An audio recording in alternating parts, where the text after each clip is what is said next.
नमस्कार, आप देख रहे हैं आज तक और मैं हूं आपके साथ निशांत चतुर्वेदी। रोहतक की बहादुर बहनों को हरियाणा सरकार सम्मानित करने वाली है। इस वक्त की बड़ी खबर, 31,000 रुपए देने की बात कही गई है।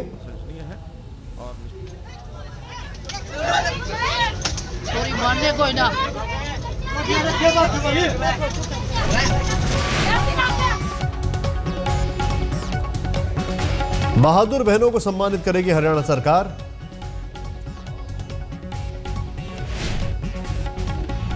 जिस तरीके से इन्होंने सबक सिखाने की कोशिश की बस में सवार लड़कों को, देखिए इन दो लड़कियों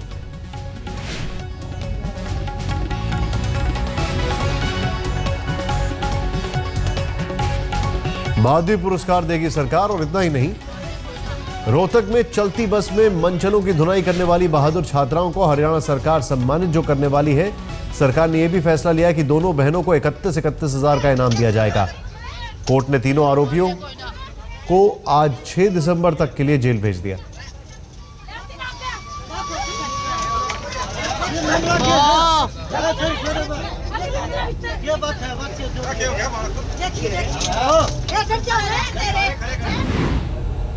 आइए देखते हैं क्या कहना है मुख्यमंत्री का।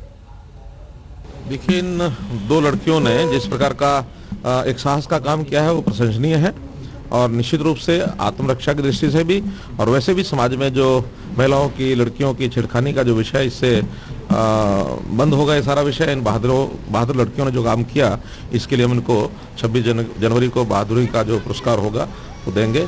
और ऐसे कुल मिलाकर के रक्षा करने के लिए समाज में और भी जो लोग आगे आते हैं उनका भी ध्यान रखा जाए। लड़कियों के लिए मिसाल है, वो लड़कियों को भी इससे मैसेज मिलेगा, मैसेज जाता है। निश्चित रूप से आत्मरक्षा, आत्मसुरक्षा और सामाजिक जो इस प्रकार की कुरीति है उसको दूर करने के लिए इस प्रकार के तरीके होने चाहिए। धन्यवाद।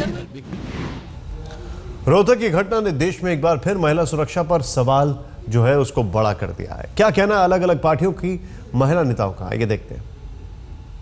इस मामले में जैसे घटनाएं हो रही हैं, मैं कुछ कहना नहीं चाहूंगी, लेकिन मैं ये जरूर कहूंगी कि ये बहुत संवेदनशील मसला होता है और लोगों के और खास करके महिलाओं के स्वास्थ्य के साथ में इस मामले में सतर्कता बरतनी चाहिए। छत्तीसगढ़ की सरकार में जो घटना हुई उसके बाद छत्तीसगढ़ की सरकार ने दंडात्मक कार्यवाही की, लेकिन दंडात्मक कार्यवाही की नौबत ही नहीं आनी चाहिए, इतनी सावधानी रखनी चाहिए। कोई अपना हाथ उठा के उन लड़कियों की मदद के लिए आ सकता था और मुंह खोल के आवाज उठा के बस को रोक के पुलिस के हवाले उनको कर सकते थे, लेकिन ये सब छोड़ के मोबाइल फोन निकाल के उनकी रिकॉर्डिंग करनी, तो मैं समझती हूँ ये लड़कों की सोच कहाँ तक गिर गई है कि एक तो छेड़खानी कर रहे हैं और दूसरे रिकॉर्डिंग कर रहे हैं। लेकिन खुशी इस बात की कि लड़कियां बेझिझक से, जैसी बहादुरी से उन्होंने लड़ाई लड़ी, ये दूसरी लड़कियों के लिए एक नमूना बन के, एक मॉडल बन के सामने आएंगे कि चुप बिल्कुल नहीं रहना है, चाहे 4 हो, चाहे 2 हो, चाहे 10 हो, तगड़े होके लड़ाई लड़ो। जो उनका हिम्मत और हौसला, उसकी तो मैं सम्मान करती हूँ, लेकिन जो बस के अंदर जो लोग बैठे थे, जिनको उन लड़कियों की मदद करनी चाहिए थी, तो मैं समझती हूँ कि उसकी जितनी भी उनकी निंदा की जाए उतनी ही कम होगी। अभी भी जो कानून है वो सख्त है, लेकिन जो कोऑपरेशन चाहिए, जो सपोर्ट चाहिए सोसाइटी का, समाज का जो होना चाहिए, उसमें कई बार कमी आ जाती है। और जो स्विफ्ट एक्शन प्रशासन की ओर से होना चाहिए उसमें भी कई बार कोताही बरती जाती है, जैसे कि इस इंसिडेंट में हुआ। अभी एकदम उनको एक्शन लेना चाहिए। मंचलों की पिटाई का वीडियो सामने आया तो रोहतक पुलिस की नींद टूटी। तीनों मंचले गिरफ्तार कर लिए हैं। हम आपको बताते हैं पूरा मामला है क्या।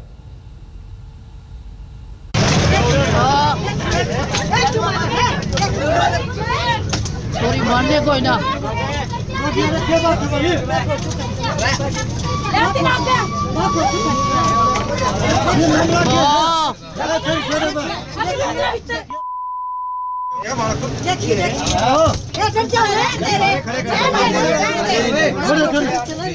जब रोहतक में मंचलों की पिटाई की तस्वीर सामने आई, जब दुनिया ने मंचलों को बेल्ट से पिटाई करने वाली बहनों को सलाम किया, जब दोनों बहादुर बहनों ने पूरी दुनिया को बताया कि 2 दिन पहले उनके साथ क्या हुआ था, तब जाकर हरियाणा पुलिस जागी और 48 घंटे से ज्यादा वक्त तक आजाद घूम रहे मंचलों की पहचान की और उन्हें दबोच लिया।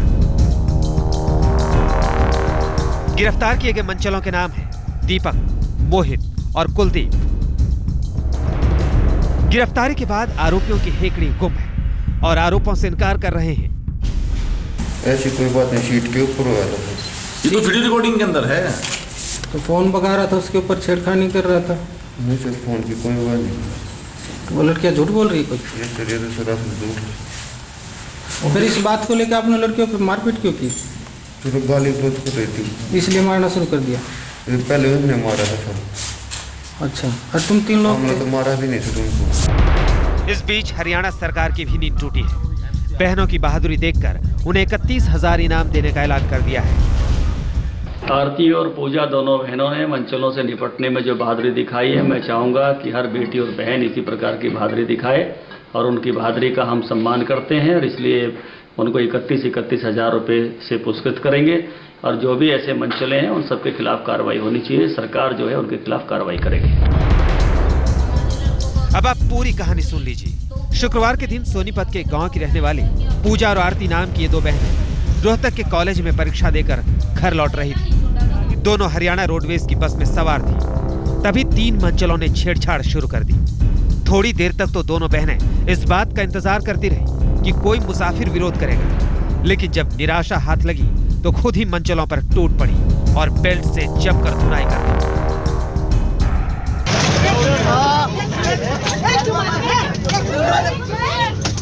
मानने कोई ना।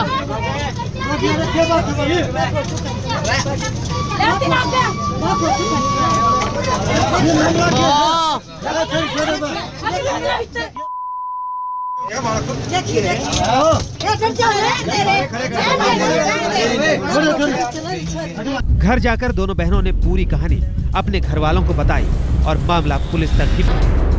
48 घंटे से ज्यादा वक्त तक पुलिस सोई रही और आरोपी मस्त घूमते रहे, लेकिन जब दुनिया ने बहनों की बहादुरी का वीडियो देख लिया, शायद हरियाणा पुलिस के कर्मठ कारिंदों को शर्म आ गई और उन्होंने मंचलों को गिरफ्तार कर लिया। सुरेंद्र सिंह, रोहतक, आज तक।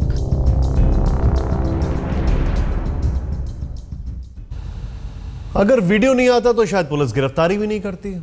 लोग पुलिस के ऊपर आरोप मढ़ रहे हैं, उन लोगों का बल्कि क्या कहा जाए जो कि बस में हाथ के ऊपर हाथ धर के बैठे रहे। रोहतक में सरकारी बस के भीतर 2 बहनों ने मंचलों की पिटाई की तो अब एक बार फिर महिलाओं की सुरक्षा पर सवाल खड़े हो चुके हैं। लेकिन उससे भी ज्यादा सवाल हरियाणा की सरकार, पुलिस और सरकारी तंत्र पर खड़े हो रहे हैं। जब मंचलों ने 2 बहनों को छेड़ा, उन्हें गालियां दी और जब दोनों बहनों ने मंचलों की पिटाई कर दी, तब मंचलों ने दोनों बहनों को बस से बाहर धकेल दिया। मंचले 48 घंटे से ज्यादा वक्त तक आजाद घूमते रहे। बहरहाल इस पूरी घटना ने हर तरफ से सैकड़ों सवाल खड़े किए हैं। घटना के बाद बहादुर बहनों ने पुलिस के पास रिपोर्ट लिखवाने की ठानी, लेकिन कितनी मशक्कत करनी पड़ी, जरा ये सुनिए। हमारे सदर थाना, वहाँ पे सदर थाना हम 5, साढ़े 5 के करीब आ गए थे और वहाँ से हम 8:30 बजे निकले थे, जबकि हम अपने घर 10 बजे गए थे। तो तब तक FIR दर्ज हुई। रिपोर्ट भी लिखी गई और लड़कियों ने खुद जाकर आरोपियों की पहचान भी करा दी। लेकिन हुआ क्या? 48 घंटे से ज्यादा वक्त तक पुलिस सोई रही, ना कोई कार्रवाई, ना कोई गिरफ्तारी। हालांकि मंचले अब गिरफ्त में हैं, लेकिन कई घंटों तक पुलिस सिर्फ जांच की बात करती रही। मेरे पास लिखित में कंप्लेंट आई थी। रोहतक बस स्टैंड से बैठ के गई थी वो लड़कियां, तो उनके साथ कोई रास्ते में बदतमीजी हुई थी, जिस संबंध में हमें शिकायत प्राप्त हुई और हमने केस रजिस्टर्ड कर लिया है और उसमें अभी जांच जारी है। एक तो बस में बहादुर बहनों का किसी ने साथ नहीं दिया, ऊपर से मामले को ठंडा करने की कोशिशें भी खूब हुई।